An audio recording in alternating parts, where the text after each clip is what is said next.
Film की शुरुआत होती है हमारी मेन कैरेक्टर मर्गो से, जो कीनो नाम की एक सोशल मीडिया एजेंसी में कंटेंट मॉडरेटर के पद पर काम करती है। उसका रोज का काम यही है कि यूजर्स जिन डरावने और हिंसक वीडियोस को रिपोर्ट करते हैं वो उन्हें रिव्यू करके सिस्टम से हटाए। तभी एक सामान्य से दिन मर्गो के सामने एक ऐसी क्लिप आती है जिसे देखकर साफ लगता है कि इसे किसी छुपे हुए कैमरे से रिकॉर्ड किया गया है। उस क्लिप में एक बेबस इंसान को बहुत बेरहमी से तड़पा कर मार डाला जाता है। हालांकि मर्गो उस वक्त यही सोचती है कि ये कोई फेक वीडियो या स्पेशल इफेक्ट्स का कमाल है, इसलिए वो उसे नजरअंदाज कर आगे बढ़ जाती है। अपनी ड्यूटी खत्म करके मर्गो जब वापस अपने रूम पर लौटती है तो वहां उसका रूममेट रियान मिलता है। रियान उसे एक लिपस्टिक देता है जिसे देखकर मर्गो हैरान रह जाती है। तब रियान राज खोलता है कि ये कोई मामूली कॉस्मेटिक नहीं बल्कि एक छुपा हुआ चाकू है जो मुसीबत के समय उसकी हिफाजत के काम आएगा। इसी बीच रास्ते में मर्गो की टक्कर कुछ अनजान लड़कियों से होती है, जिनमें से एक लड़की दावा करती है कि वो मर्गो को पहचानती है क्योंकि वो वही ट्रेन वीडियो वाली लड़की है।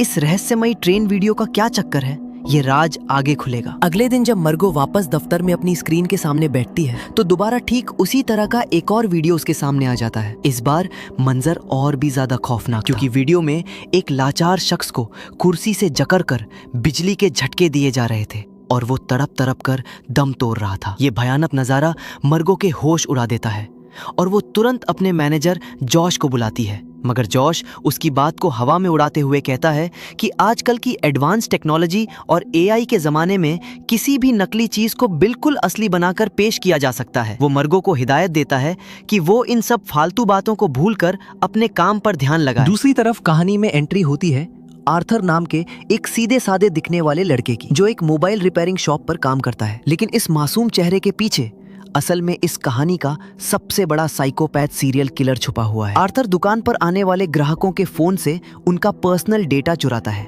और फिर उन लोगों को टारगेट करता है जिनके सोशल मीडिया पर अच्छे खासे फॉलोअर्स होते हैं। इसी दौरान वो एक सोशल मीडिया इन्फ्लुएंसर लड़की समैंथा को अपना निशाना बनाता है, जो बाथरूम में सेल्फी ले रही होती है। उस लड़की को अचानक अपने पीछे किसी की मौजूदगी का एहसास होता है और जैसे ही वो पीछे मुड़ती है उसके सामने एक डरावना मास्क पहने आर्थर खड़ा होता है। वो लड़की जान बचाकर भागने की कोशिश करती है, लेकिन आर्थर फुर्ती से उसके शरीर में नार्कन नाम का इंजेक्शन ठोक देता है, जिससे वो वहीं बेहोश हो जाती है। आर्थर उसे उठाकर अपने घर के बेसमेंट में बने एक सीक्रेट तहखाने में ले जाता है और लोहे के पिंजरे में कैद कर देता है। अगले सीन में मर्गो एक बार फिर अपने डेस्क पर एक बेहद भयानक वीडियो देख रही होती है, जिसमें एक आदमी के सिर पर हथौड़े से ताबड़तोड़ वार करके उसका भेजा उड़ाया जा रहा था। इस बार मर्गो का शक पूरी तरह यकीन में बदल जाता है कि ये कोई एआई या एडिटिंग का खेल नहीं है, बल्कि कोई सचमुच लाइव मर्डर कर रहा है। वो दोबारा भागते हुए अपने बॉस के पास जाती है, लेकिन बॉस इस बार भी अपनी कंपनी की बदनामी के डर से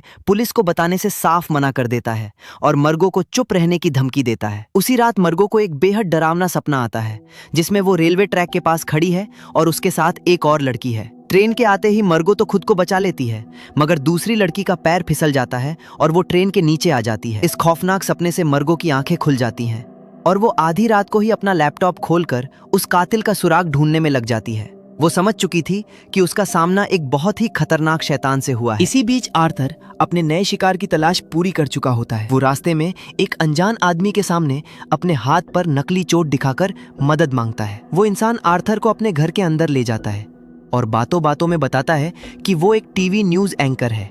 आर्थर उसे शुक्रिया कहकर वहां से चला जाता है, लेकिन थोड़ी ही देर बाद जब वो एंकर अपने घर में टीवी देख रहा होता है तो अचानक पूरे घर की लाइट चली जाती है। जैसे ही वो फ्यूज चेक करने जाता है, वहां पहले से छुपा हुआ आर्थर उस न्यूज एंकर पर हमला कर देता है। दोनों के बीच हाथापाई होती है, मगर आर्थर आखिरकार उसे भी इंजेक्शन देकर बेहोश कर देता है। तभी शोर सुनकर उस एंकर का बेटा भी वहां आ जाता है और आर्थर बेरहमी से उसे भी बेहोश कर देता है। इधर मर्गो लगातार उन खूनी वीडियोस की सच्चाई जानने की कोशिश कर रही थी। तभी उसके कंप्यूटर पर एक अनजान यूजर का कमेंट आता है, जो बताता है कि ये सारे खून साल 1978 की एक बेहद डरावनी फिल्म फेसेस ऑफ डेथ से इंस्पायर्ड है। मर्गो बिना किसी देरी के उस फिल्म के बारे में रिसर्च करने लगती है। तभी उसे याद आता है कि उसका रूममेट रियान पुरानी हॉरर फिल्मों का दीवाना है और उसके पास इसका बड़ा कलेक्शन है। खोजबीन करने पर मर्गो को रियान के पास से उस पुरानी डॉक्यूमेंट्री की VHS टेप मिल जाती है। जब वो उसे प्ले करती है तो उसमें एक डॉक्टर चेतावनी दे रहा होता है कि इस वीडियो के सारे डेथ सीन असली हैं। इसी बीच रियान वहां आ जाता है और बताता है कि ये टेप अपने समय में बहुत ज्यादा बैन और कंट्रोवर्शियल थी, क्योंकि उस दौर में इंटरनेट नहीं था और ऐसी असली मौतें देखना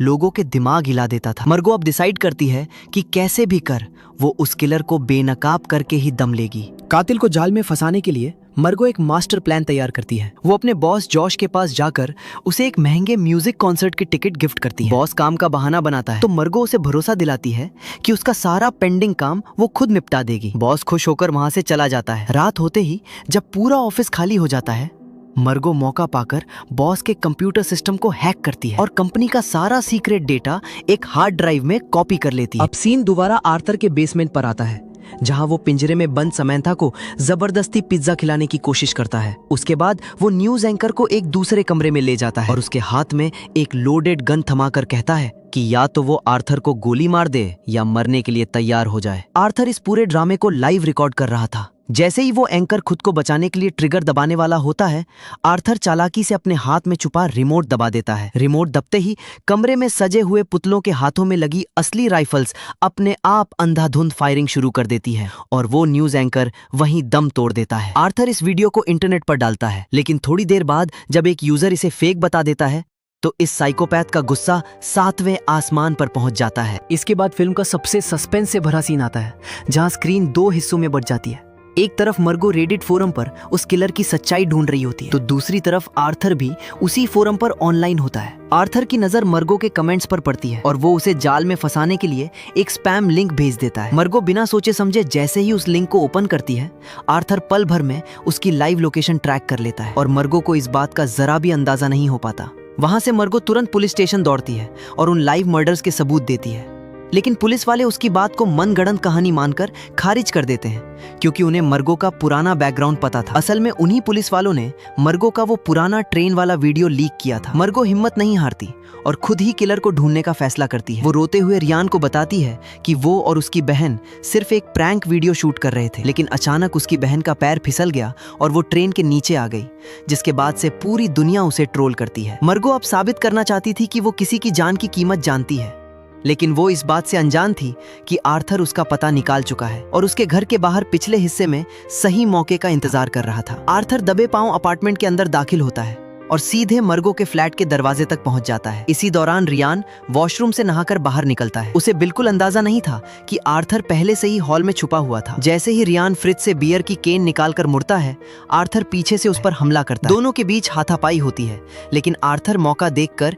रियान की गर्दन में फेंटानिल का जानलेवा इंजेक्शन लगा देता है। कमरे में हो रहे इस शोर शराबे को सुनकर मर्गो जैसे ही बाहर आती है, आर्थर उसके सामने आ खड़ा होता है। इसके बाद जब मर्गो की आंखें खुलती हैं तो वो खुद को एक लोहे के पिंजरे के अंदर जंजीरों में पाती है और उसके मुंह पर कसकर टेप चिपका हुआ होता है। दूसरी तरफ आर्थर अपने कमरे में नए मर्डर के लिए पुतलों को सजा रहा होता है। तभी वो अपने कंप्यूटर स्क्रीन पर देखता है कि बड़ी बड़ी न्यूज हेडलाइंस में उसके वीडियोस को असली मानकर दिखाया जा रहा है। पूरे इंटरनेट पर उसके नाम का खौफ फैल चुका है। ये देखकर उस साइको के चेहरे पर एक अजीब सी सन की मुस्कान आ जाती है। उसे लगने लगता है कि वो कोई बड़ा सेलिब्रिटी स्टार बन चुका है। लोग सोशल मीडिया पर उसकी चर्चा कर रहे हैं और कमजोर दिल वालों को उसके वीडियो न देखने की चेतावनियां दी जा रही हैं। पिंजरे के अंदर मर्गो किसी भी तरह बाहर निकलने की जद्दोजहद कर रही होती है। तभी उसकी नजर पास पड़े अपने कोट पर जाती है। वो किसी तरह पैर से घसीटकर उस कोट को पास लाती है और उसकी जेब में छुपा वही लिपस्टिक वाला चाकू निकाल लेती है। वही दूसरे कमरे में आर्थर चेहरे पर मास्क चढ़ाकर अपना नया लाइव वीडियो शूट कर रहा होता है। वो रियान की लाश के टुकड़ों पर एसिड डालते हुए कैमरे के सामने खुद को जिंदगी और मौत का मसीहा घोषित करता है। उस छोटे से ब्लेड से वो बड़ी सावधानी से अपने हाथों की रस्सियों को काट डालती है और खुद को पिंजरे से आजाद कर लेती है। मर्गो चुपके से पिंजरे से बाहर आती है और वहीं समंथा को भी आजाद करा लेती है। दोनों भागते हुए आर्थर के मेन कंप्यूटर रूम में पहुंचती है, जहां आर्थर का पूरा सेटअप देखकर मर्गो के पैरों तले जमीन खिसक जाती है, क्योंकि वहां उन दोनों की जिंदगी का पल पल का डेटा मौजूद था। इसी बीच समंथा घबराकर खिड़की का शीशा तोड़कर बाहर लॉन की तरफ भागने लगती है। शीशा टूटने की आवाज सुनते ही आर्थर हाथ में शॉटगन लेकर बाहर की तरफ लपकता है। वो भागती हुई समंथा पर निशाना लगाता है। एक गोली सीधे समंथा की पीठ को चीरती हुई निकल जाती है और वो वहीं गिर पड़ती है। इस अफरा तफरी का फायदा उठाकर मर्गो आर्थर के कमरे से उसका मोबाइल और वो मेन हार्ड ड्राइव चुरा लेती है जिसमें उसके सारे गुनाहों के सबूत थे। आर्थर हाथ में बंदूक लिए वापस कमरे में मर्गो को ढूंढने आता है। मर्गो तुरंत एक पुतले की टोपी पहनकर वहीं रखे पुतलों के झुंड के पीछे सांस रोककर खड़ी हो जाती है और मर्गो उसी टूटे हुए शीशे के रास्ते घर के पिछले हिस्से से जंगल की तरफ दौड़ लगा देती है। घने जंगल के बीच हांफते हुए भाग रही मर्गो के सामने अचानक आर्थर आकर खड़ा हो जाता है। वो जैसे ही मर्गो पर निशाना साधकर ट्रिगर दबाता है, उसकी राइफल बीच में ही जाम हो जाती है। ये देखकर मर्गो पूरी ताकत से वहां से भाग निकलती है। आर्थर समझ जाता है कि मर्गो अब पुलिस लेकर ही लौटेगी, इसलिए वो घायल समंथा को घसीटकर वापस अंदर ले जाता है। कुछ ही देर में मर्गो 2 पुलिस वालों को लेकर आर्थर के दरवाजे पर दस्तक देती है।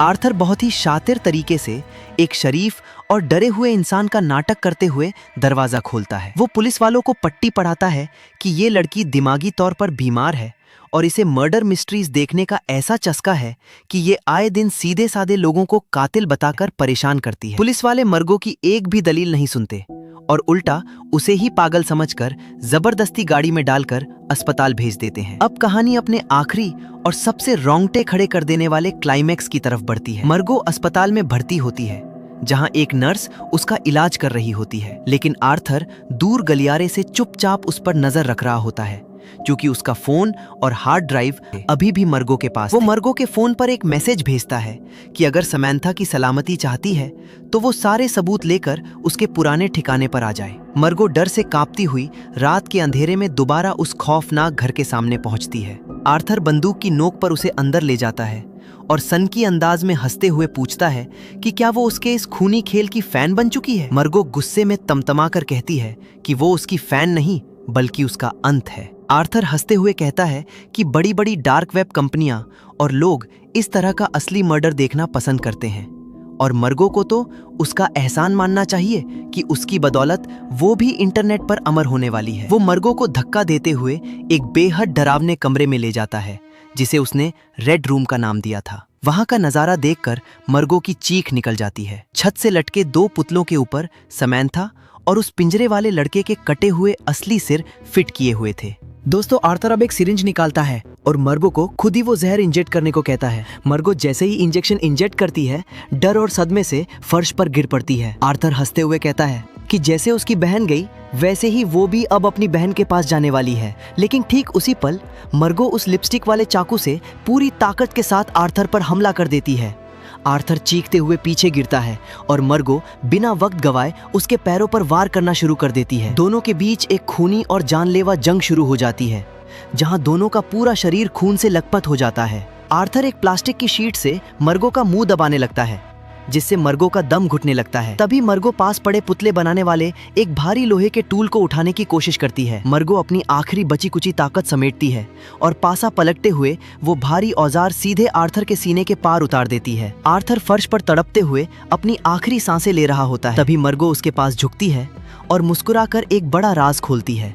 वो बताती है कि उसने अपने कपड़ों में एक छोटा सा हिडन कैमरा छुपा रखा था और आर्थर का ये चेहरा पूरी दुनिया के सामने लाइव ब्रॉडकास्ट हो चुका था। आर्थर मरते मरते भी एक खौफनाक मुस्कान के साथ फेसेस ऑफ डेथ की वही पुरानी डरावनी ऑडियो सुनने लगता है, मानो वो मौत के बाद की दुनिया से कनेक्ट हो रहा हो। मर्गो उठती है, कंप्यूटर डेस्क की तरफ बढ़ती है और आर्थर के सारे काले कारनामों के कच्चे चिट्ठे को हमेशा हमेशा के लिए इंटरनेट पर अपलोड कर देती है। दोस्तों, ये फिल्म सोशल मीडिया और डार्क वेब के उस खौफनाक और काले चेहरे को दिखाती है जहां लोग थोड़े बहुत व्यूज और लाइक्स के चक्कर में किसी भी हद तक गिर जाते हैं। ये कहानी हमें वार्न करती है कि इंटरनेट की काली अंधेरी दुनिया के पीछे छिपे साइकोपैथ और अपराधी हमारे बेहद करीब हो सकते हैं, जिससे हमें हमेशा सावधान की जरूरत है।